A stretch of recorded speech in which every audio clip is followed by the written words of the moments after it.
Hello, fictional. Welcome to the Fiction Series X. Today we are gonna see, what if Issei and Ddraig got a second chance in the past? Part 2. If you end up liking this video, please consider subscribe, so without further ado, let's get into the video. Vali Lucifer.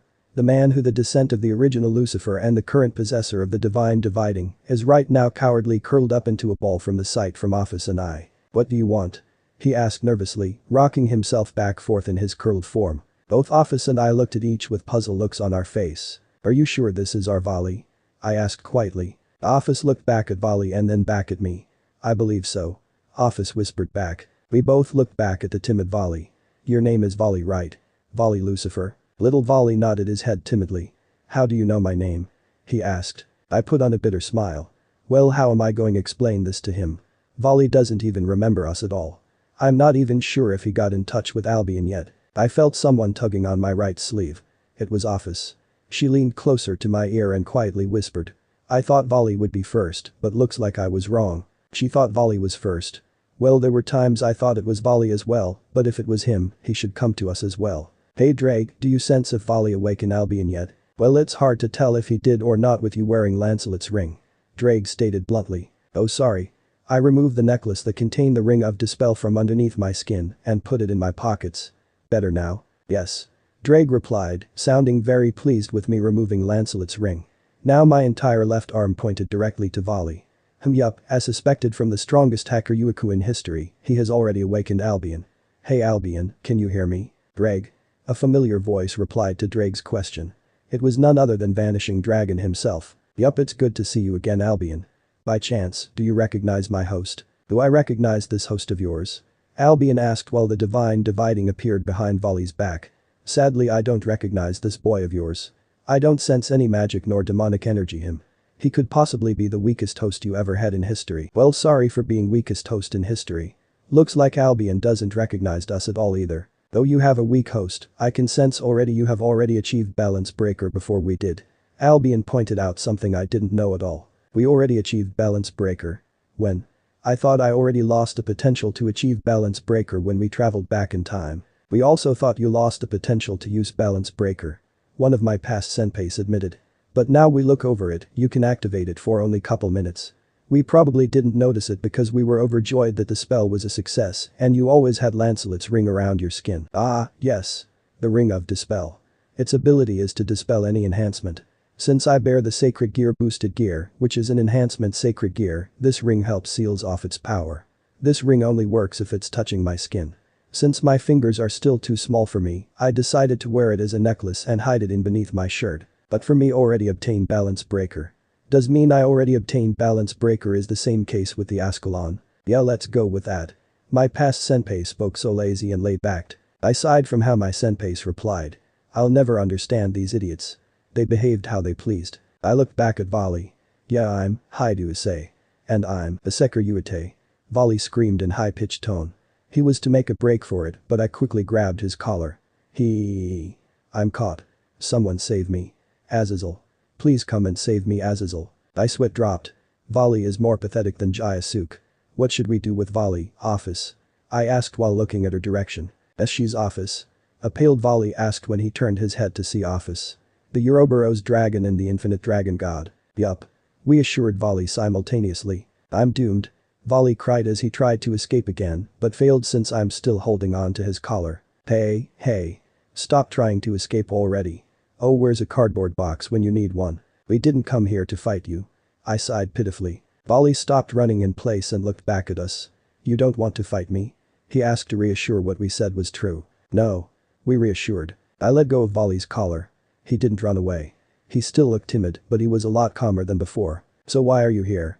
He asked calmly as he could. We live here. I replied. You live here? Vali asked, looking around the park.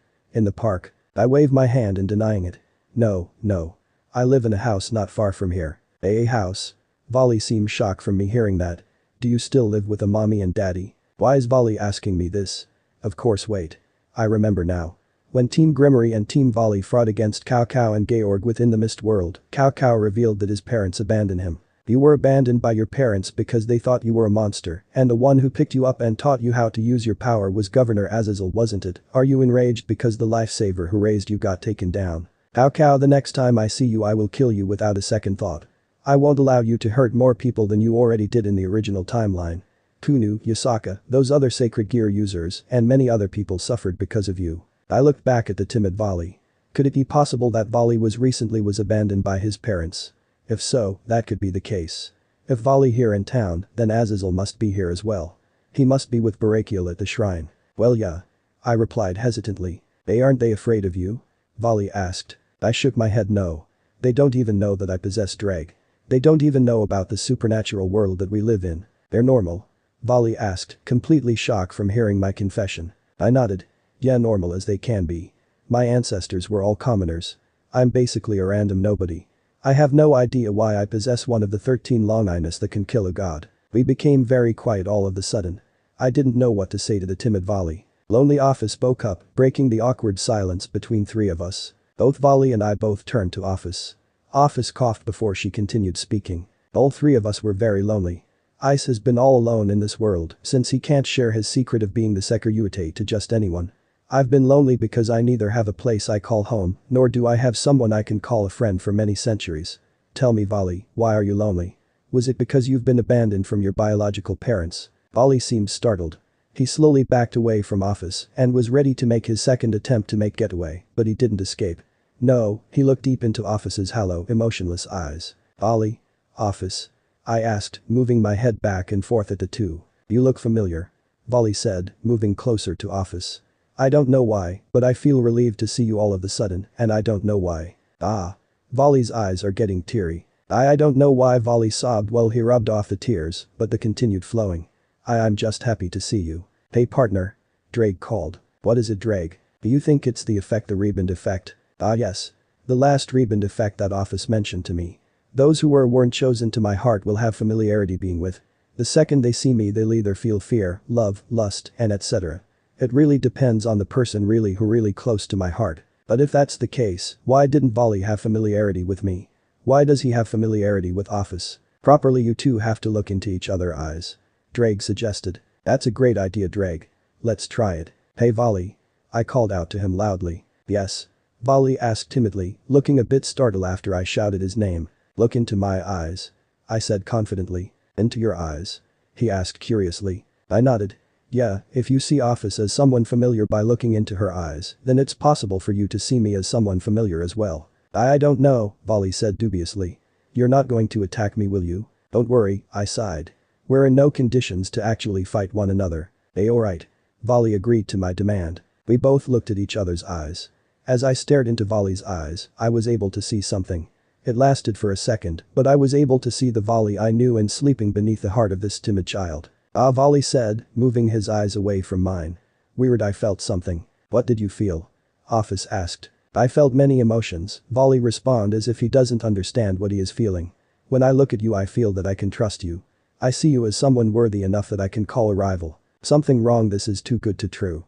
Though I'm happy Vali sees me like this, but I believe he still has more to say. But I also see you as perverted, an idiot, weak on so many levels, and I feel like I should hit you for making Albion depressed for some reason. Vali added. I knew it. I knew it. It was too good to be true. I knew Vali viewed me like this. But I also feel envious of you. Vali also added in. I don't know why, but I'm jealous of you. The Vali I knew was jealous. Why would he be jealous of me? What did I have that Vali didn't? Love? No, he refused to sleep with Kuroka. Then what? If I awaken Vali, could I ask him what was he envious about? Should I try to awaken him? Arch rival? I blurted out. Vali asked, tilting his head. Neither he nor I have had a painful headache. I need to try again. You're descent of the original Lucifer and the current hacker Yuiku. You don't need to rely on any other weapon beside the power you're born with. I do. Vali asked, looking motivated from what I just said, but still no headache. Ophis tugged my sleeves again. Maybe he needs an action to remember who he is. An action? Can I awaken Vali's future memories with an action then? But what should I do? Fight with him? Maybe he would remember us if we help him achieve Balance Breaker. Ophis suggested quietly. Help him achieve Balance Breaker? It could possibly work, right? Vali, do you want to achieve Balance Breaker? I asked. The Balance Breaker? He asked, looking completely shocked. I nodded normally.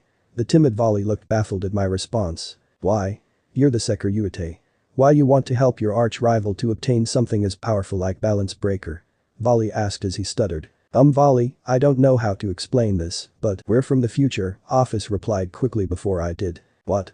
Vali and I asked simultaneously for different reasons. Vali, how do we know who you are or how we knew about your parents abandoning you? Ophis asked. I don't know. Vali replied truthfully, looking down at the ground. It's because I'm from the future, and so are my friend Ise and his partner, Ddraig. Ophis explained, grabbing Vali's hand. Is this true? Vali asked, looking directly at me. Yeah. I confessed without any hesitation. What's the point of hiding it now? If Ophis is alright revealing the truth to Vali, who am I to have the right to deny it? Later that day, the three of us stayed in the park and talked everything about the future really. Ophis told stories about how Vali and she were partners in speaking. I talked about our first battle and how we worked together against Hero Faction and battle against Loki. I fought against Loki. I fought a god. Vali asked, looking completely shocked as if it was too good to be true. Yeah you did, though you only helped my friends and me just to obtain his first son Fenrir, I explained. You left halfway and left me to finish off Loki by myself. So you beat a god then? Vali asked. I shook head. No, not by myself, I had the help of others aiding me. Look at the time. Ophis said, noticing the sun was setting. Did we just spend the whole day talking? I looked at Vali. What time do you need to get back to Azazel? I asked. I don't know really. Vali shrugged. Azazel Odison is mostly focusing on Barakiel-san. Barakiel-san's wife died recently and Azazel Odison is staying by his side. I looked down at the ground with regrettable eyes. Though it was the right thing not telling Akeno and Barakiel about the future, I still felt guilty. But thanks to Ophis, she was able to end relationship with me Akeno and saved Akeno's mother soul that's been placed in a gem. Have I tried communicating with the soul of Akeno's mother? Of course I did. But that's a different story for a different chapter. So how long are you going to stay here? I asked. Vali shrugged. I believed for another week or so. Azazel Odison told me that Barakiel-san might come back to the underworld next week or something like that. He said the same thing last week, but we ended up another week here. So we have a week or so till Azazel, Barakiel, and Vali leave the underworld. Within this week, Ophis and I will help Vali achieve Balance Breaker. Alright, I said, getting off from my swings. We have a week left before we leave this town. So within this week, Ophis and I will help you obtain Balance Breaker. So let's meet here again tomorrow. Tomorrow? Timid Vali and clueless Ophis asked confusedly. Yeah, tomorrow. I repeated happily. Tomorrow we'll start helping you Vali to obtain your Balance Breaker. Vali looked confused and pointed his index finger to himself. Me? You want to help me obtain Balance Breaker? Of course. I yelled happily, wrapping my arm around Vali's neck. Have you been listening? We're going to help you achieve Balance Breaker. But why? Vali asked with a puzzled look on his face. It's because we're friends. Ophis replied before I could. Friends? Vali and I asked simultaneously. Ophis nodded. Of course we are. Vali was technically my friend when we were part of the Cows Brigade. Ise became my first official friend right before we went back in time together. Vali became speechless. He took a sit back and took in everything from what Ophis just said. We're friends. I never had a friend before. Everyone was afraid of me because of what I am. Vali, were you jealous of me because I lived a normal life and you didn't? Well, in the future you have many friends. I stated. I have many friends in the future. Vali asked. I nodded. Yeah you did. You make friends with a battle-manic monkey, a black cat who wants to give birth to your children. There's also a cool blonde swordsman and his sister who's a real magician who likes live-action kid shows. You also have a golem and a cool wolf in your team too. Vali started to laugh. Hey, what's so funny? I'm being honest with you. How can you make fun of your future friends that you select to be part of your team? It's your fault that you selected them. Though I wasn't enjoying the fact that Vali is laughing, I was kind of happy at the same time. Vali had a horrible childhood. I was kind of glad I could make him laugh. Vali, I know by fact you're one of the other 8 who were chosen to awaken. I swear, within this week, I will awaken you. Azazel's first paw. Azazel, just put my close friend Barakiel into his bed. I walked out from his bedroom and sat down on the couch in the living room, looking completely guilty of this event that just happened. What did this family do to deserve this cruel fate? Barakiel was a kind man who would never hurt a fly. He was a caring father and husband. Shuri was a kind woman who would never discriminate against another creature or judge them from their past. And their daughter Akeno was a shy little girl who was getting over her schizoid and was fallen in love with a human boy. But everything changed because of my own doing. I caused this fucking incident. Why can't Barakiel see that? Why can't he beat me to death? I can't bear to burden this anymore. I heard the noise of the door opening. The person who just walked in was my new adoptive son, Vali. Vali?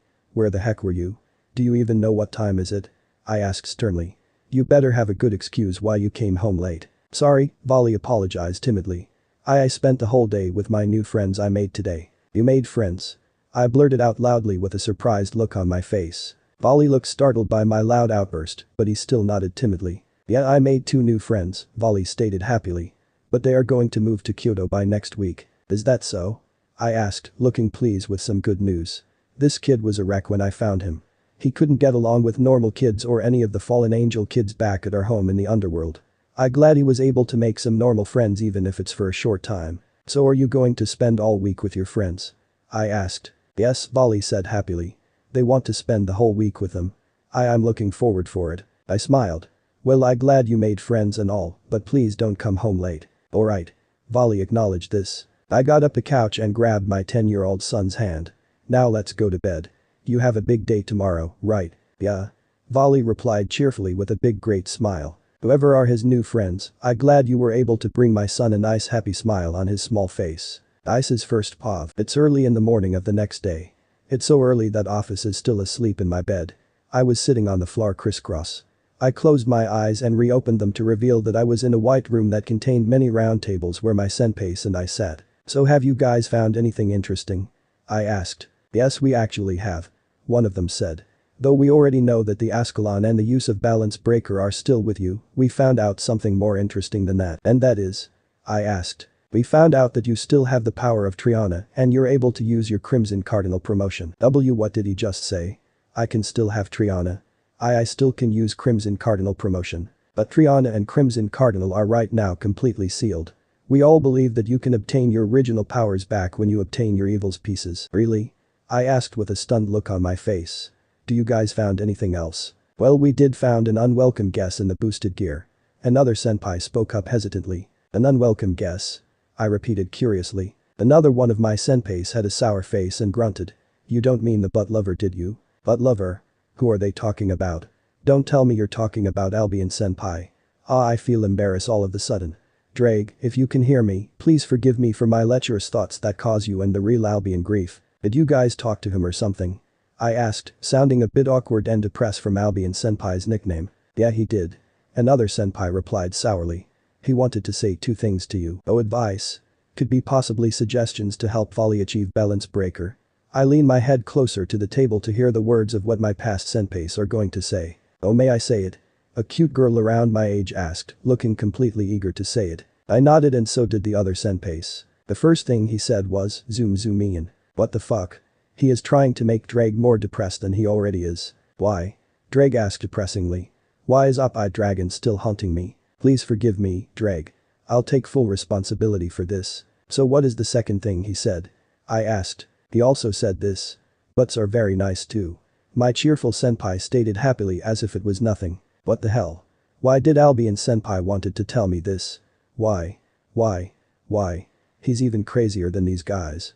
If it was about butts, he should have talked to Vali about this. Why am I stuck with the crazy weirdos? I looked at my other senpais, and they looked disgusted from what they heard. How can he say such a thing? How dare he say that to us breast lover? As an Op-Eye lover, I feel insulted. Op-Eye are a real power. How dare he suggest we use the power of the butts? Again, Ddraig and the real Albion, please forgive me. We arrived to the park around late in the morning. Ophis and I waited in the park for Vali. What's taking him so long? We've been waiting here for over an hour. Within a few minutes, an exhausted Vali appeared. Sorry, he panted weakly, bending over to catch his breath. What happened? I asked, looking a bit concerned at the boy's health. Overpants slept, Vali replied. And? Ophis asked. Couldn't you teleport here? By the way, Vali looked. He didn't think of it and quickly slapped himself right in the face. Is this really our Vali? He's like a dumber version of me. Well, you're here. I said while sighing. Let's get started achieving your vanishing dragon balance breaker. Yeah, I'm ready as you are. Vali said cheerfully, sticking out his chest and pounding his fist on it. A01. Bear resting. Vali screamed frightfully as he was pinned down by a baby bear. I could only look at him with a half-open look while sitting down on a log with Ophis playing with new camera she bought with my money. We decided to go train in the woods where Akenu's parent met. While Ophis and I weren't looking, a baby brown bear appeared out of nowhere decided to play with our timid Vali. Is this really our Vali? I asked skeptically. Maybe we went into an alternate dimension. Ophis suggested, also believing that this Vali might not be the one we knew in the original timeline. Hey. You believe this Vali was our Vali from the future? What made you change your mind so quickly? He's tasting me. We heard Vali shrieked. We both turned around and noticed the baby bear gently licking him. Ah. He took a liking to Vali. Help me. Vali pleaded desperately. Ara, the current hacker Yuiku is afraid of a baby bear. I taunted dryly. Ophis tapped my shoulder. I turned my head to my dragon god friend who was videotaping Vali being defeated by a baby bear. What is it, Ophis? Hey Ise, how old do bears get when they're ready, mate? Ophis asked. I shrugged. I really don't know. Why do you ask? Look. Ophis pointed back to Vali and the bear. Hey. I gasped astonishingly.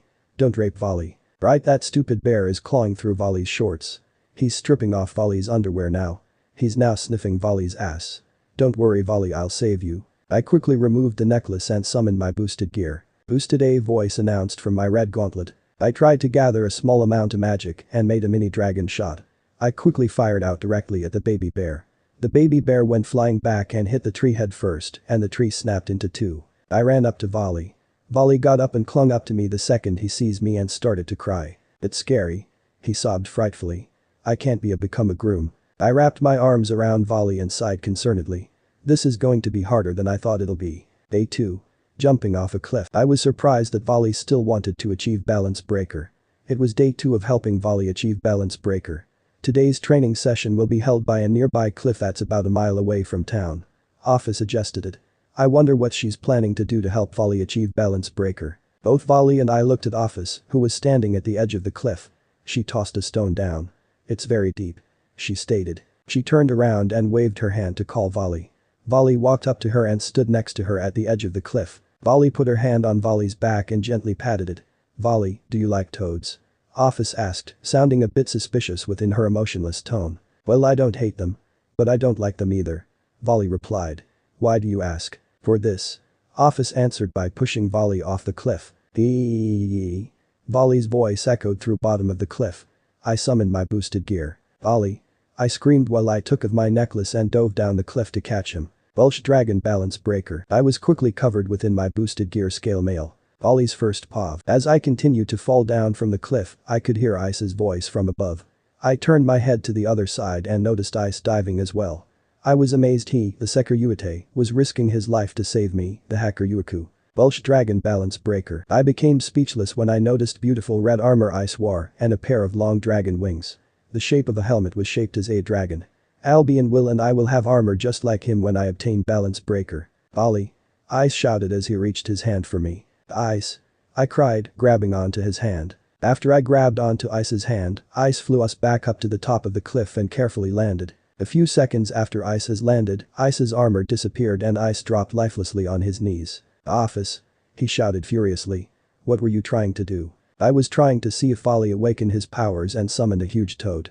Ophis explained emotionlessly, spearing her hands out to show the size of the toad she wanted me to summon. What the hell does a toad have to do with this? Ice asked while his right eye twitched. Well, I read a manga that this old perverted man threw his dim-witted pupil off a cliff and he used his cursed power within him and summoned a huge toad. I wondered if Vali could reach balance breaker like this and summon me a big toad. Ophis replied while holding a terrible manga that I never read before. Ophis, no more reading manga for you. Ice shouted angrily. Ice's POV. A03. Daycare. First Vali was almost raped by a baby bear and yesterday he had nearly died from falling off a cliff. With all these scarring experiences he'll suffer through the rest of his life. I thought he would have already obtained balance breaker, but he didn't. I'm still surprised that Vali wanted to continue our training for him to obtain balance breaker. He forgave Ophis for almost killing him with her rash plans of hers. Ophis had another plan to help Vali obtain balance breaker. She told me this plan is safe and foolproof that we don't have to anything. So on the third day of training, Ophis brought Vali and me to a daycare. What the hell are we doing in a freaking daycare? Hey Ice, is this the only daycare in town? Ophis asked, placing her hand on her chin and thinking gravely. I had a sweat drop on my forehead. Of course there's about 3 more in town. But what's wrong with this one? It's red. Does it even fucking matter if it's red? And why are you being so picky with on its color? And what the hell are we here in the first place? After that we went searching too for the other 3 daycares in town. We went to daycare in the south end of town. Ophis didn't like it because it was green. We went to the daycare in the east side of town and Ophis didn't like it because it was blue. And when we went to the last daycare on the west side of town, rats. Ophis said, sounding disappointed when she noticed the yellow daycare. This isn't the color I wanted. After being tolerate with Ophis all day, I finally snapped. What the hell does the color even matter? And what the hell do we need to go to a fucking daycare for? Ophis turned around and took out my Game Boy Color and pulled out the neon blue game cartridge. We came to the daycare to help Vali level up. It's safe and easy. We leave Vali with the people of the daycare and within a day or two, Vali will get stronger. What the hell? I exclaimed furiously with a vein started throbbing from my forehead. That only works in the fucking games. This is real life. Why were you picky with the color? I wanted Vali to have an egg with me. Ophis replied as if it was nothing important. Since the first generation games didn't do breeding, I needed the color version to be second generation or up. What the hell? I, and even Vali, asked loudly. What? Ophis asked, not noticing the dilemma here. Ophis, no more video games for you. We both exclaimed. Day 07. Giving up. After day 3, we couldn't have any success after that. On day 4, Ophis had another bright idea, being sarcastic, and we spent all day searching for 7 mythic balls that can grant us our wish. I added another punishment to Ophis to no longer see television after that. On the 5th day we had to cancel training due to me having a martial art tournament. I won first place and been promoted to blue belt in my class after that. Ophis and Vali came to the tournament and Vali was really impressed. He said that after he and Azazel goes back to the underworld, he would want to take martial arts as well. On the 6th day was the town summer festival. Both Vali and Ophis desperately wanted to go, so I had no choice but to cancel training again. Though I hated the fact we're just procrastinating, I was still happy to see young Vali's smiling face. It's always refreshing when I see a child smile. Is it me, or being the hero of the children suits me so much I get satisfaction from it? Well, today was the last day to help Vali obtain Balance Breaker. Both of us were leaving, and yet none of us had any idea to help Vali obtain Balance Breaker. We tried asking both Ddraig and Albion, but the only suggestion they had were that Vali give up a piece of his body to Albion, which we quickly declined the idea. So I said, sounding a bit appalled while swing back and forth on my swing. What's wrong? Vali asked, sitting on the swing set next to mine. Well, we couldn't help you obtain Balance Breaker within the last couple of days. I said with a sad look on my face. And today's our last day too. I'm sorry if I couldn't do anything. Vali apologized sincerely while looked down at the ground. Huh? What do you mean? I asked. If someone was responsible for you not obtaining Balance Breaker, it would be Ophis and me instead. Vali nodded his head. No. Even though I'm Descent of Lucifer, I'm too scared and weak to use it. Ise, tell me how you obtain Balance Breaker. I poked the breasts of the woman that I love. That's what I would have said, but I don't want to give grief to Ddraig. I spent 20 days training in the mountains with the former Dragon King, Tannen. I replied with a cough. Really? Asked Vali with his eyes shining as if he was worshipping me. Is this true, Ddraig? Albion asked. Did you guys actually train with the former Dragon King? Ddraig sighed wearily before replying. Yes, somewhat of what he said was true.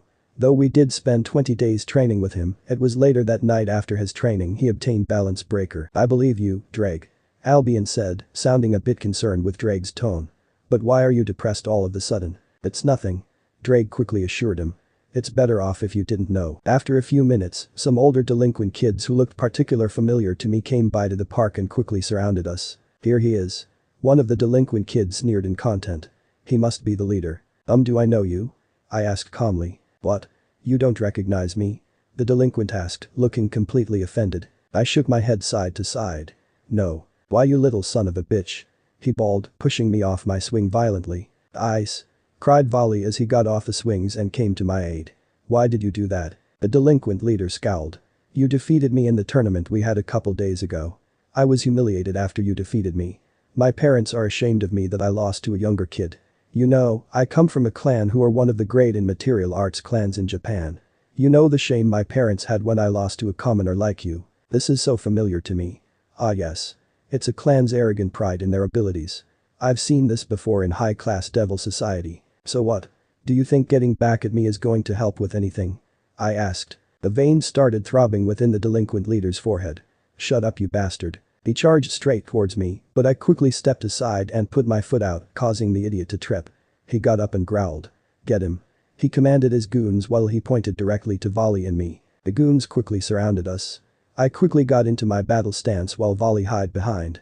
I was able to defend both of us, but since these guys were experienced and we're outnumbered, we were caught pinned down by the enemies. I was quickly shoved down to the ground and Vali was caught in a full Nelson by one of the goons. I tried to move my left hand to remove Lancelot's ring, but it was stomped on by the delinquent's foot. Arg. I screamed in pain. Ice. Vali cried worriedly. Use it. I pleaded before the delinquent stomped on my head. Vali, use the power of Albion and your demonic powers. Vali became baffled. He was too scared to use his sacred gear or his demonic powers in this situation. But what choice we have? Ophis is at home packing and teleporter goods to the new house, and I'm in the mercy of these bastards since they have Vali. The only way we can get out of this situation is for Vali to either awaken or his powers. Vali, do you remember what we said before we fought Loki? I asked while getting up just only to get beaten down to ground by the leader. That seems good. I'm going get stronger and get the best servants there is, you know. On top of that they will all be beautiful women and beautiful girls. Fufu, then I shall be looking forward for that time to come and wait. Though it will seem like I would have to fight against the Gunmare team first. One day, let's battle each other. Rias Gunmare's group also won't lose to you guys. But don't come at us like how a terrorist does. Fufu. I can't promise that. I got my battered body up from the ground and continued to persuade Vali to use his abilities. Remember you told me once. You gladly welcome death if there isn't as strong an opponent. With the remaining strength I had, I charged straight towards the delinquent leader. I had tried to do a left hook, but delinquent leader caught it and twisted my wrists. Ah! I screamed in pain. Is this all you got? The delinquent leader asked cockishly. He quickly shoved me violently down to the ground and kicked in the guts. I gasped for air and coughed as if I was prepared to throw up. I got up and continued speaking. You didn't really on anything but your hacker Yuku and demonic powers. I staggered crookedly and fell on the ground. I looked back to Vali and noticed how terrified he was. Shit, nothing is working. But I can't give up yet. I need something to help him remember. But what's going to? I quickly thought of something. Partner, don't. Ddraig pleaded as if he knew of what I'm going to say. It's not going to work. So please don't try it. What choice do we have? Try to remove the Lancelot's ring. Leave your body to me. I can handle these weaklings. Or better yet, wait for Ophis. We can't. By the time Ophis gets back from teleporting her stuff to the new house, it will be too late. I rolled over to my back and took in the big breath. Ice, please consider of what you're going to say. We properly didn't use the right words or action. Please partner, if you truly care for me, don't say it. Forgive me Ddraig. I'll take full responsibility after the damage has been done. Yuku? I shouted into the sky. I screamed so loud that it even echoed. I felt a familiar terrible headache. I do say a familiar tone came from Vali's mouth. With the remaining strength I had, I pulled out Lancelot's necklace and smiled. Vanishing Dragon Balance Breaker. Bulge Dragon Balance Breaker. So that what happened while we left Fake Dimension, huh? Vali asked, lying back on the park grass. It's been a few minutes after we went Balance Breaker on those delinquent kids. We completely scarred them. Ophis came within minutes after Vali's awakening. She was able to erase the memories of the idiots. After that Ddraig, Ophis, and I explained Vali and Albion about everything else that happened. Yet after 3 years after being spent back to the time, I was able to save Barakiel's wife's soul and learn material arts. Impressive, right? I asked. Vali smirked. Yeah, you really have improved, to say. This makes me more eager to fight now that you have material arts under your belt. I sighed. You really love fighting, don't you? Sob. What's wrong? Vali and I asked to our dragon simultaneously. To think Vali and Albion's keyword to remember us was that word. Ddraig sighed depressingly. How do you think I feel? Albion asked depressingly as well. Your partner tried everything to persuade Vali to remember you too, and it was all in vain. Our word. Both dragons started to sob. Again, I'm so sorry. Even if traveled back in time to prevent the tragedy that known as Issei Dragon, it still haunts us for the rest of our lives, right Albion? I know what you mean. Did you know I was on medication after the debut of Issei Dragon? Sighed, all our partner's fault. Again, I'm truly sorry. After I gain a new reputation as a new dragon, everything goes back to normal, right? I'm glad. We both turned to Ophis. I'm glad you remembered Vali. Ophis, we both started to notice something on Ophis. She's smiling. I turned to Vali. Vali, we need to talk. We should plan the future of events. And I'm talking about the Cows Brigade. Vali put on a serious look on his face. Alright, let's discuss the future right now. It's the next day after Vali awakening. My parents, Ophis, and I had left our town and headed to our new home in Kyoto. Why did you want to come here? Ophis asked, walking on the path of Inari Mountain. This is the first shrine I ever visited when I arrived here. I explained. It wasn't long till we arrived to the shrine. I clapped my hand together and bowed. Let me see and touch breasts all the time. Help me reunite with Rias. Help me do erotic things with Rias and Akeno. Wasn't this the same shameless prayer you made when you first came to Kyoto? A familiar childish voice asked. What? Ophis and I turned around and recognized the person who spoke to us. Oh, Azazel-sama was right. The current Second truly is a pervert. I became completely speechless when I realized who first was. It made sense now. Who knew Yusaka? Who knew? Yusaka-san? I asked speechlessly. So you do recognize us? Kunu sighed in relief. It's good to see you, Second-sama. Yusaka-san smiled cheerfully. I've been waiting for you for over 10 years now. 10 years? Both Ophis and I asked simultaneously with bewilderment look on our face. You too, Ophis? Are you really shocked as I am? But how did you realize it was me so soon? I asked stutteringly. We were able to recognize you by catching your scent. Kunu explained, point to her noise. It wasn't too long before they realized Ophis was with me. Oh, who this little girl? Asked Yusaka-san. She is, I blabbered helplessly. I'm still in shock of realizing that Kunu and Yusaka are first. But how did both of them awaken before Ophis and I did? And what did Yusaka-san mean by 10 years? Yusaka-san sighed and shook her hand. It's alright. You don't have to explain right away. We have more than enough time to answer each other's questions right. All I could do is nod. I still don't know what to say to Kunu and her mother. But all I know that I relieved that first person to recognize me as someone I have a good acquaintance with. After a minute or two for me and Ophis to take everything in, we calmed down. Yusaka-san realized this and said. Alright kids. Let's go to the palace within Kyoto's backstreet. We have lots to discuss about. Vali's pav. It's a couple of hours after Azazel, Barakiel, and I, Vali, returned to the underworld. Barakiel is still depressed after losing his wife and daughter. Azazel is still trying to comfort him as best as he can. When I came back to the shrine after Ise and Ophis went to Kyoto, Azazel was in a panic. The second I walked in, he recognized that I already obtained my balance breaker and felt the presence of Second nearby. He also found out that I had a change of attitude. Azazel asked me when I obtained balance breaker and where did my old attitude go. So I told him half of the truth. I told him that the Second appeared and helped me activate it and he left. I didn't tell Azazel that the Second was the friend I made, nor did I tell him that I also made friends with Infinite Dragon God. Since I've already obtained balance breaker, Azazel wants to start training with me ASAP. But we have to postpone training due to Barakiel still being depressed. Right now I'm in my room and lying in my bed. I started to think back to the discussion I had with Issei and Ophis the day before. One day ago. We need to think of a plan to get the two Ophis to become one again. This was the first topic Issei wanted to discuss after I regained my memories. After I regained my memories, Issei and Ophis explained to me what happened to them after the fake dimension collapse. They explained everything to me, how Ophis used a time travel spell to save Issei and the spell rebounded. Leave that to me. I said, raising my right hand. Ophis, can you transfer your memories with snakes? Ophis nodded. Yes, I'm able to do that. She paused herself before realizing what I was thinking. Oh, I get it now. Good plan. Plan? Asked Issei, who's completely confused. What are you planning, Vali? I smirked and crossed my arms. My plan is to give the other Ophis one of our Ophis' snakes that contain her memories. If the other Ophis absorb our Ophis' snake, there's a possibility for the other half to remember what our Ophis been through. I'll eventually meet up with the other Ophis when I join the brigade. Issei became amazed from my idea. He quickly praised me for my plan and went on to our next discussion. Alright, next is Kuroka and Kaneko-chan. Issei quickly informed me about what he's doing with Kuroka and her little sister.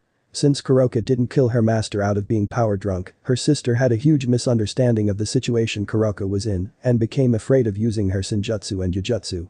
Issei plans to use Ophis' snakes as reconnaissance and send the snakes to the Formao of the underworld. Ophis, after Kuroka kills off her master, make sure you make a teleportation circle that brings her to me. I requested. Since I, who had no memories of the future, was able to gain familiarity with Ophis, who already had her memories, I believe it's possible for Kuroka to have familiarity with me. Are you sure you want to take Kuroka in under your wing that soon? Issei asked, looking a bit troubled with my request. I nodded. The way I see it, the way Kuroka views me is similar how her sister sees you. You mean she sees you as a complete pervert? Issei asked. Why is this idiot possessor of one of the 13 longiness again? No, I sighed in dismay. Her sister cares a lot about you, right? Issei nodded and finally gets it. As if he remembered something, he spoke his mind. Vali, this was on my mind when Kuroka told me this. Why couldn't you return her affections? You could have slept with her anytime you wanted, you know. You just lost a good piece of ass. True, I did miss the opportunity to touch Kuroka's ass. What the hell am I thinking? I could hear Albion sighing, but I quickly ignored. I took in a big breath before responding back. It's because I believe that Kuroka should have children with a man who can properly love her back. I can't see myself as the man who can properly reply her feelings back to her. Do I deeply care for Kuroka? Of course, but I also deeply care for my other teammates as well. Plus if I do have a child with Kuroka, or any girl for the matter of fact, I would have no choice but to abandon my fighting lifestyle and help raise my own child. I don't want to become those kinds of people who abandon their kids. Issei became speechless after that. He soon came to an understanding about my situation with Kuroka. He quickly apologized for asking that, but I replied that it was alright. We quickly went to discuss the next topic. Vali, do you think it's possible that Azazel could be the one of the other 7? Issei suggested. I thought deeply about this and nodded. Yes, it could be possible. The relationship between you and him are similar to teacher and his favorite student or a big brother and his little brother. You two are very close. You can leave it to me. I'll help Azazel remember us in the future. Issei smiled. Thanks Vali, I owe you one. I shook my head to side and waved my hand. No, don't worry about. Just promise me you're going to continue getting stronger. After our conversation Ophis and I exchanged saliva for me to read the aura of others of who will remember Issei. Now I'm responsible for making Azazel remembering the future. I just hoping Azazel has a key action not word. If he doesn't, the only word that comes to mind is Op-I Dragon. Vali Albion sobbed appallingly. Don't worry Albion, I sighed annoyingly. I listened to your troubles. Ice's pav. I was back into the inner capital of the Yokai. All 4 of us were heading to the mansion via carriage. I'm still completely nervous from earlier at the shrine. There are still so many unanswered questions. I looked back at Yusaka-san and Kunu, who looked cool and composed. I looked to my side to see Ophis, who was now calm. Whoa, I wonder how Ophis became so calm so quick. Earlier she appeared surprised earlier ago. ZZZ Ophis snored with her eyes widely opened. Hey, there's a snot bubble coming out from her nose. I quickly nudged her and she quickly flinched. Pikachu, I choose you. She blurted out abruptly, motioning her arm as if she was throwing a small ball. I looked back at Kunu and Yusaka-san, who were trying to contain their laughter by cupping their mouths. You have an interesting friend, Sekirute-sama. Yusaka-san giggled lightly. Thanks. I still couldn't speak to Yusaka-san or Kunu properly yet. I still blabber out sound and so little words. Oh Sekirute-sama, is it true that you and your family is going to become residents of Kyoto? Yusaka-san inquired kindly. I nodded timidly. We're going to stay here for a few years. That's nice. She commented. The litter carriage stopped. We must have arrived to the mansion. We walked out from the carriage and walked inside the mansion. We walked into a beautiful Wishitsu dining room. All 4 of us took our sits. It wasn't long till some yokai came and served us Japanese cuisine. Itadakimasu. We all chanted with our hands clapped together. All of the girls started to dig in. The Kitsune family ate gracefully like proper true Japanese noble. I looked over at Ophis who was not eating so gracefully since she didn't care that much. Try at least look gracefully. They're giving us a meal. What's wrong Ice? Kunu asked, noticing that I haven't started eating. I shook my head to the side. It's nothing. I lied badly. Isaka-san smiled and sighed while putting down her chopsticks on the table. Well, let's get to the point. Tell me Sekirute-sama. Tell us everything that caused us to go back in time. I inhaled and exhaled before start my explanation. Where do I begin? I see. So that's what happened. Yusaka-san said, taking a sip of tea. I just finished telling everything to Yusaka-san and Kunu about everything that happened to Ophis and me. I told Yusaka-san about how the hero faction using Samael and Shalba poisoning me. I told her about Ophis and the spell she used to save me. I even told her the rebound effects of the spell and my time with Akeno and Vali. It's somewhat starting to make sense now. Kunu added. I sighed in relief after telling the 2 about my story. But something was bothering me. Yusaka-san, Kunu, how is it possible that the 2 of you have your memories of the future? Yusaka-san put her tea down on the table and her face had more of a serious look. It happened 10 years ago for me, she began. We had an oracle one day visit Kyoto's inner capital. She was supposed to have dinner with the former yokai leader of Kyoto. She didn't have any intention of telling the fortune of me or the former yokai leader. But when she saw me, she had a vision. A vision? Both Ophis and I asked. Isaka-san nodded. She told me this. A perverted red warrior who has the power to read the mind of breast will seek your guidance. My face turned pale while I smiled bitterly. How much are you going to torture me, partner? Ddraig asked in dismay. Hey, don't blame me. Blame the oracle. But damn.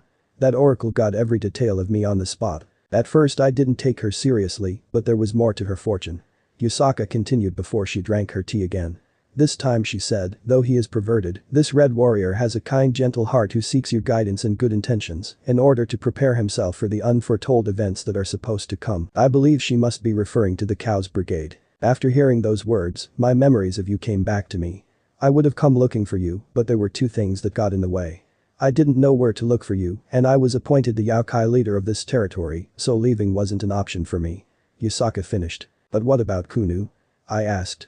How did she manage to regain her memories? Both Yusaka-san and Kunu looked at each other with troubled looks on their face. We're not exactly sure. Yusaka-san admitted truthfully. The second Kunu was born, she spoke her first word. Kunu's face turned red and timid. Mother, don't. Yusaka-san had one of those I'm going to embarrass you on purpose because I'm your mother and it's my job smile. Her first word was ice. Mother? Kunu exclaimed with her face being covered by her hands. Really? I asked, sounding amazed from hearing this. But it really doesn't explain much at all. Ophis stated. I might get it how you the Yaokai leader remember you, but why is she close to your heart and why is it possible for the two of you to being first at the same time? I might think I have a theory. Kunu spoke up timidly. You do? Kunu nodded. Yeah, I think I do. I think we were close to your heart because of your special spell of yours. Bilingual was it? Ah yes, bilingual was originally a spell that allowed me to read women's breast, but this spell I made was more than that. It started with the hero faction using Yusaka-san to summon the Great Red. The first gen. Told me to use bilingual to connect a telepathic communication with Yusaka and Kunu. I can see it possible for them to be close to my heart without me realizing it. But it still doesn't explain how Kunu remember though. Ophis reminded us. We all became silent after that. It's true that we don't know how Kunu remember you too, but we'll eventually get the bottom of this. For now let's ignore it for now. Yusaka suggested. Yeah, we should ignore it for now. I agreed. But Yusaka-san, I have a favor to ask of you. Favor? What kind of favor? Yusaka asked, raising her brow in interest. As you can see I'm now in a weak state. I stated truthfully with my hand on my heart. The power I once had is sealed till I become devil again. Though I don't mind waiting for another 6 to 7 years to become a devil again, but the truth is. You want to become stronger is it? Yusaka-san asked, interrupting what I was going to say.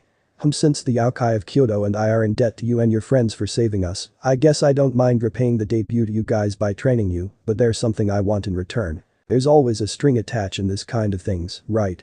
I asked with weak smile. Yusaka-san nodded as I took a sip of tea. By the time you become a devil again, I want to make a pact with you. I quickly spat out my tea from what she said. What did you say? I questioned her stutteringly after a cough. I want to make a pact with you. Yusaka-san repeated clearly. But our pact isn't one of a familiar. No, this pact is going to become give and take pact. Ah yes, I believed I heard about those pacts. I heard those pact requires to give the monster you made a pact with a price to use them. But why does Yusaka want to make a pact like that with me? Though I don't mind training you myself Sekirute-sama, I think it's a waste of time if I'm going to send you to the devil faction in the end, Yusaka explained, as if she was reading my mind. In return for training you, I want to use your services as the Sekirute anytime I want. What do you think? Make a pact with Yusaka-san? Is that even possible for me? I turned to Ophis, who seemed like she didn't mind the conditions. I think you should accept the offer, Ice. Ophis suggested. I turned back to Yusaka-san. Alright. I agreed. I'll accept these conditions of yours. Both Kunu and Yusaka-san looked content from my replied. Good. Yusaka acknowledged. She got up from the floor and the side door of the dining room opened up. Now let's go talk to your parents. She suggested while she walked out. My parents. I repeated the last two words of Yusaka-san said. What does she has to do with my parents? Beep, beep. It was the next day after we spoke to Yusaka-san and Kunu. The alarm clock was beeping loudly again and Ophis and I are in no mood to get up from bed and turn it off. Ice please turn it off. Ophis groaned tiredly as she turned to the other side. No you I groaned back while turning to my other side. No you Ophis complained wearily as she turned back to the other side. Here's a push. Huh? I asked before I was pushed out from my bed. Ouch I moaned painfully, rubbing my ass. That's a dirty trick you did. I'll regret it for the rest of my life.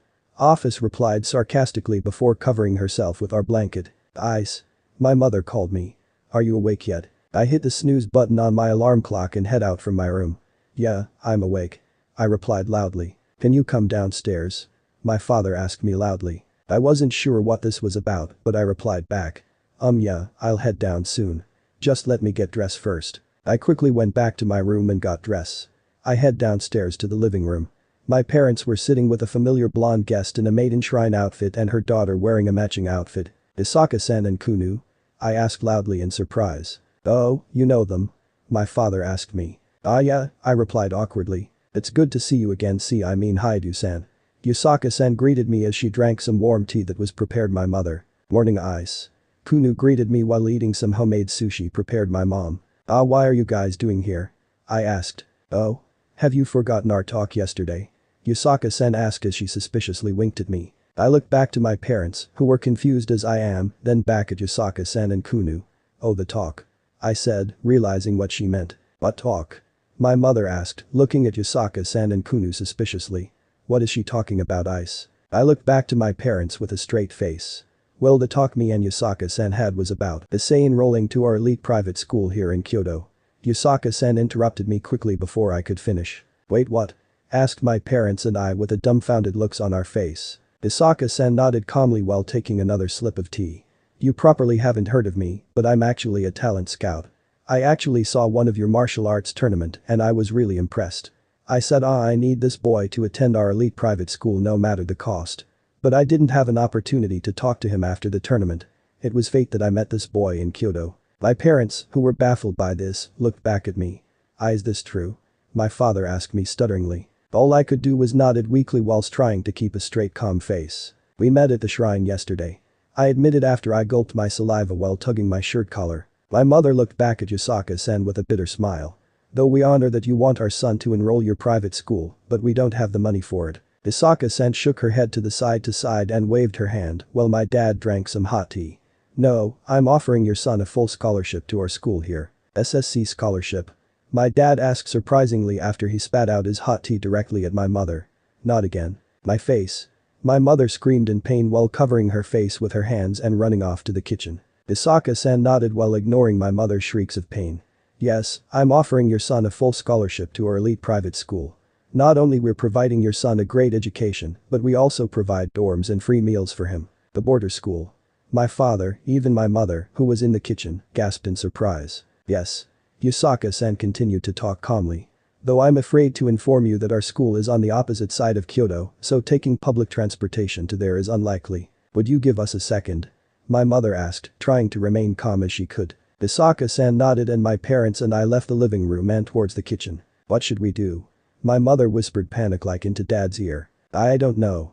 This could be an opportunity of a lifetime. My father replied nervously. Just think about our son's education. I know that. My mother retorted angrily. But I don't want to be separated from our only son. He's going to turn 10 in a couple of weeks. I'll back during break. I quickly interrupted the conversation between my parents. Plus you can always visit me anytime you want, right? I think that Dad is right for once. Taking this offer will take a great step for our clans. Our clans? My parents asked simultaneously and suspiciously. What do our clans have to do with this? My mother asked suspiciously, raising her right brow. Well, are our ancestors famous for being anything?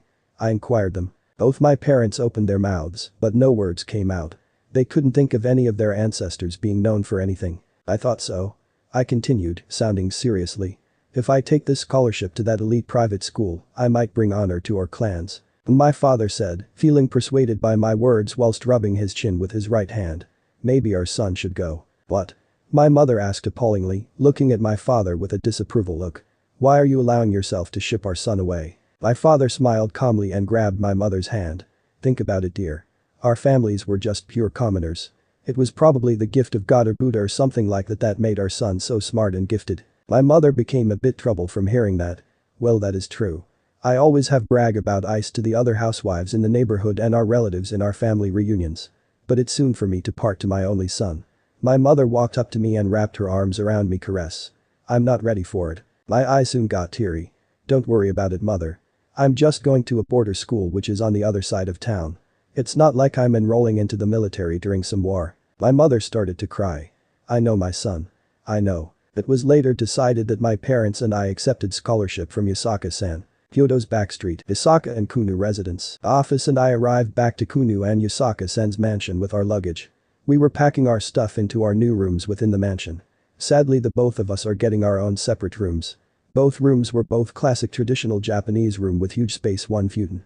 This is great, right? But is that a bad thing? Well, not exactly. But after getting accustomed to sleeping with girls every night on the same bed, I no longer sleep alone. Sigh, why can't time speed up already? I want to sleep with Rias and Asia again. Ise, are you crying? A voice asked as I cried in a comedic way. I turned around, it was Kunu standing on the door edge. No, I denied quickly while whipping off my tears with my palms. I got something in my eye. Why do I have a feeling you're lying? Kunu asked with a gloomy frown. So why are you here? I asked. We're going to have supper soon in the dining room in a few minutes. Kunu informed. I just want to tell you and Ophis this. We'll discuss our future plans of training you during supper. I nodded and Kunu left. After she left, I quickly finished settling my things into my new room and I left to the dining room. As I walked in, I noticed that only Isaka-san was in there with many ancient Japanese textbooks and scrolls on the table. Oh, Sekirute-sama. She said after noticing my presence. She closed the current book away and took the other books and the scroll of the table. She patted down the space next to her. Come Sekirute-sama, we have a lot to talk about. I obliged and sat down next to her. So what were you looking at? I asked to start a conversation with her. I was looking at many types of ancient yokai techniques that might be helpful to you, Yusaka-san replied as she passed me a book. There are many of them, but since you're not a yokai, I'm trying to find the techniques that someone like you can use. I see, I replied, flipping through the pages. One page piqued my interest. This isn't a yokai technique. Isaka-san looked over my shoulder. Ah yes. It isn't. This is a military tactic help provide use for the yokai techniques. Are you interested in learning in tactics? She asked me. I nodded earnestly. The truth is I want to learn a lot of things while I'm here. I want to know how use magic like Akeno and Raswas. I also want to use techniques like Kiba and use swords like Zenobia. I also want pure strength like Kaneko and Saraerg. I even want to support my comrades in some way, somehow like Gaspar and Asia. It seems you want to be an all-rounder then. Both Yusaka and I turned towards the open sliding doors where Kunu and Ophis were walking through the door and into the dining room. It was Kunu who mentioned the keyword all-rounder. All-rounder? I asked confusedly. It means a person of wide-ranging skills or great versatility. Ophis explained emotionlessly, walking towards the small dining table. I knew that. I replied bitterly. But what does it have to apply with me? Isaka-san sighed tiresomely while grabbing the textbook from my hand. I know what kind of fighter you are, Sekirute-sama. You rely on pure power and nothing else. You greatly lack technique and wizardry. Kunu and I saw the rating game between your master and the devil that has the Regulus Nemia part of his peerage. Though I was impressed with your match against the owner of the Regulus Nemia due to the fact it was a battle of pure power, but would happen if you fight against someone with techniques or wizardry. I thought back on the last thing Yusaka said. I remembered our rating game match against Sona Kaichu. I fell into her trap when Saji used his absorption line to drain my blood. And I think back to Razor's and Saraerg's queens. There were expert fighters in wizardry and very powerful indeed. Ddraig, has there ever been an all-rounder Sekirute? Well, technically no. All the past predecessors of boosted gear either were wizardry, technique or plain power, before being drunk by the power of Juggernaut Drive. The closest of becoming an all-rounder was Belzerd and Elsha. Though you were only power, you could be considered to be an all-rounder as well, thanks to power of Triana. Ise, you were a pawn, right? Yusaka-san inquired me, trying to clarify my evil piece. I nodded. Yes, I took up all 8 pawn pieces of my master. And Kunu hummed with her hand under her chin. What are you thinking, Kunu?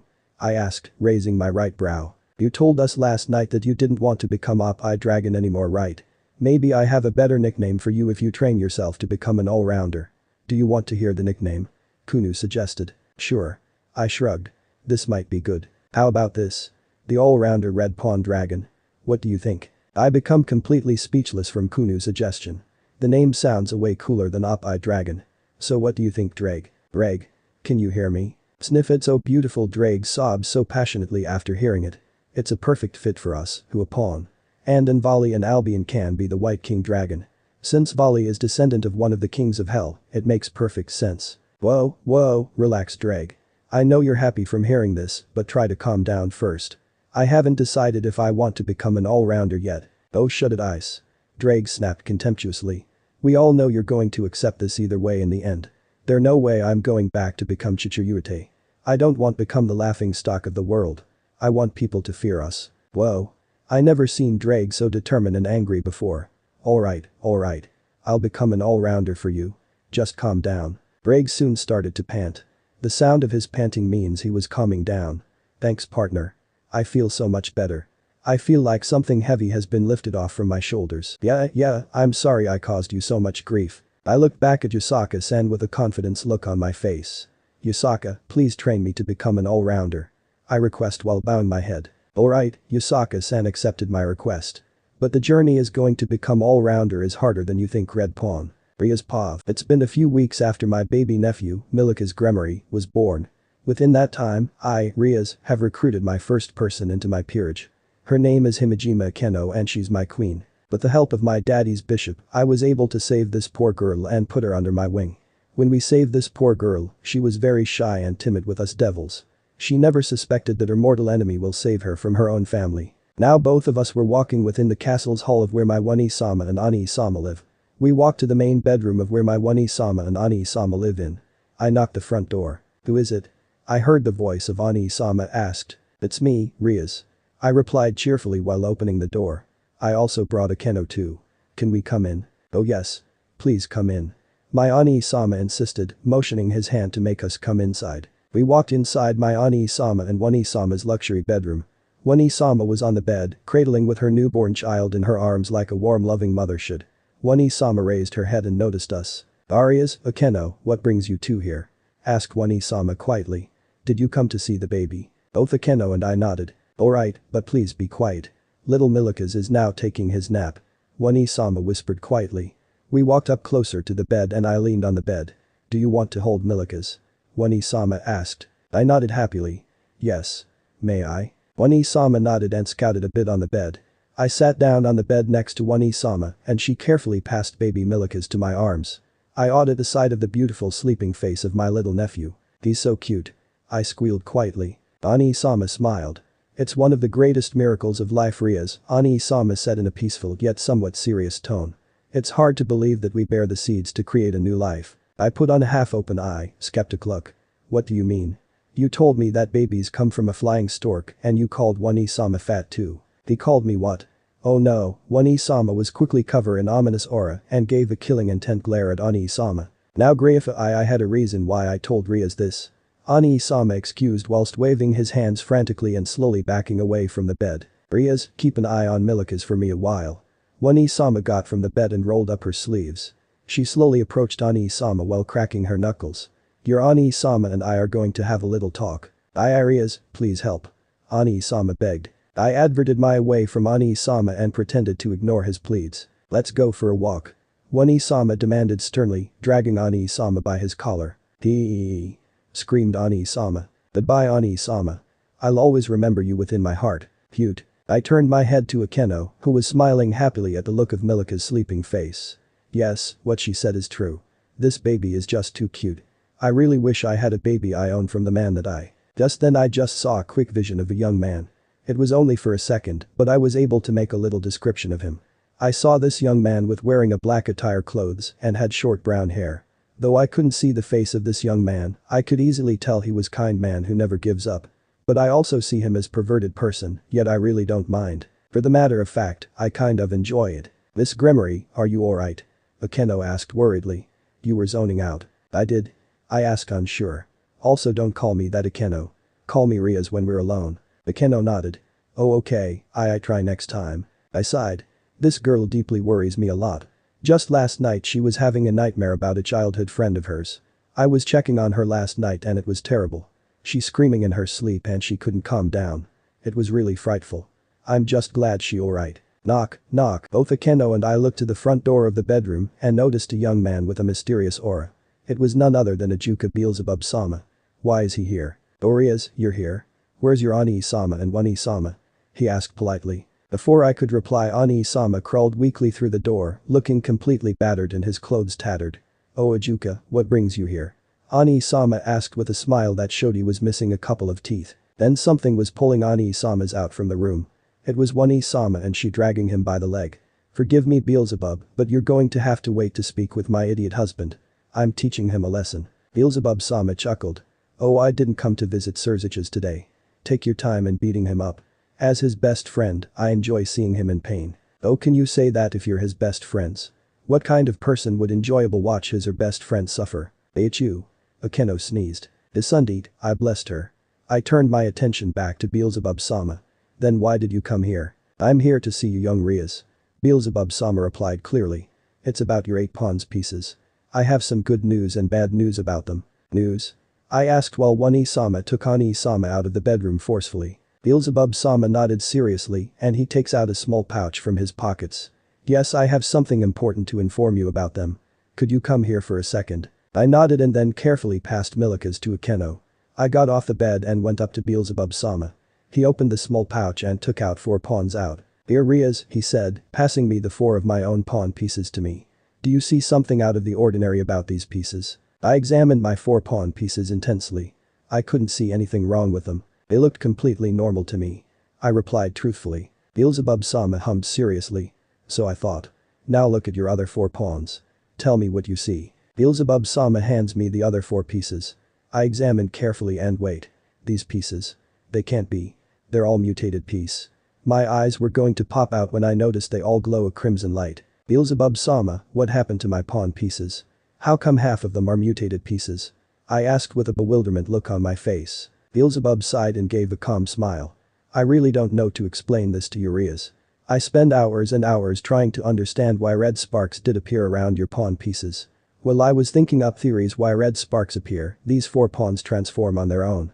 Also, before Ijuka could finish talking, the 4 normal pawns in my other also lit up a white glow. I become completely speechless from the crimson and white glow coming from my pawn pieces.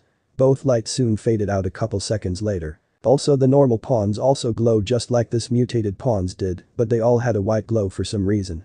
Ijuka continued to explain.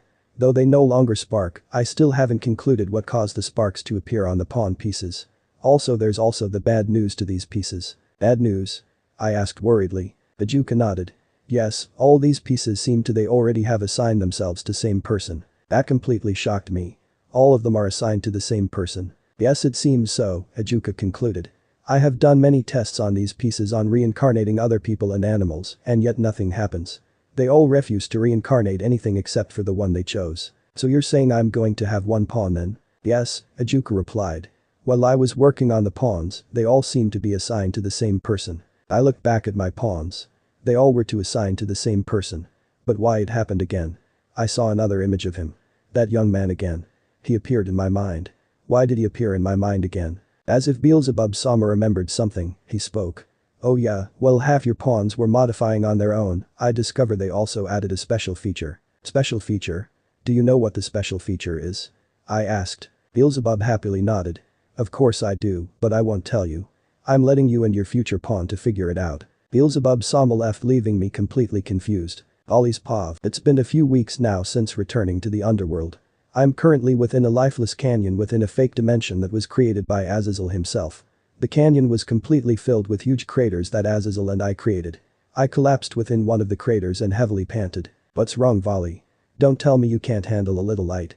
Azazel, who landed safely on the same crater as I, taunted lightly. Within the last few weeks I tried anything I could to make Azazel remember us. I tried talking to the man about sacred gears, perverted things, and other crap that he and Issei had in common. The only thing I haven't talked about to Azazel is Ophis dragon. Well Vali, are you giving up already? On, I murmured weakly. What? Azazel asked confusedly. He leaned closer to me. What did you just say? I panted a bit clearer. You want to see an Ophis? I thought you were into that. I shook my head no. Ophis dragon. I shouted wearily. Ophis dragon. Azazel repeated confusedly. Suddenly my head started to hurt and Azazel looks like his head is hurting too. Ollie, don't worry Albion. I'll listen to your problems later. End of the part 2. So how was this story? I hope you like it. And if you like it, share this story with your friends and like the video too. And don't forget to subscribe our channel for daily awesome fanfiction. Okay, it's time for me to go. Bye bye.